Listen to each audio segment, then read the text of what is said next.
একটা প্রশ্ন করি, আপনি কি জানেন মিজলস বা হাম কতটা ভয়ঙ্কর হতে পারে? অনেকে ভাবেন সাধারণ জ্বর বা একটু র্যাশ, কিন্তু সত্যি বলতে এটা খুবই দ্রুত ছড়ানো একটি ভাইরাস। সবচেয়ে অবাক করার বিষয়, একজন আক্রান্ত মানুষ 10 থেকে 18 জন পর্যন্ত মানুষকে সংক্রামিত করতে পারে। বিশেষ করে যারা টিকা নেয়নি তাদের জন্য এটা অনেক বেশি ঝুঁকিপূর্ণ। তাহলে বাঁচার ভালো উপায় কি? একটাই উত্তর, সেটা হচ্ছে টিকা। এমএমআর ভ্যাকসিন বা এমআর টিকা হচ্ছে হাম থেকে বাঁচার সবচেয়ে ইফেক্টিভ একটা উপায়। সাধারণত 9 মাস বয়সে প্রথম ডোজ, 15 মাস বা তারপরে হচ্ছে দ্বিতীয় ডোজ। আর যদি আগে না নেওয়া থাকে, যে কোনো বয়সে ক্যাচ আপ ডোজ নেওয়া যায়। কেন এটা গুরুত্বপূর্ণ?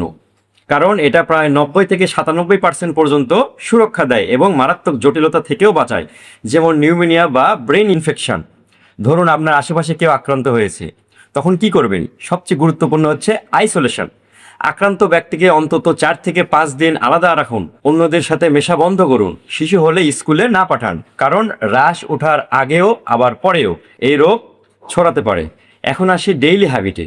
ছোট ছোট কিছু জিনিস কিন্তু খুবই পাওয়ারফুল, যেমন নিয়মিত হাত ধোয়া, কমপক্ষে 20 সেকেন্ড ধরে হাত ধুতে হবে।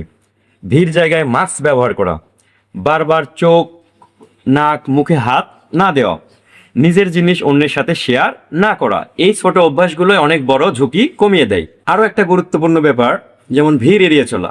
যদি আপনার এলাকায় হাম ছড়ায়, তাহলে বিয়ে, মেলা, স্কুল ইভেন্ট এসব জায়গা কিছুদিন অ্যাভয়েড করাই ভালো, কারণ এই ভাইরাস খুব দ্রুত ছড়ায়।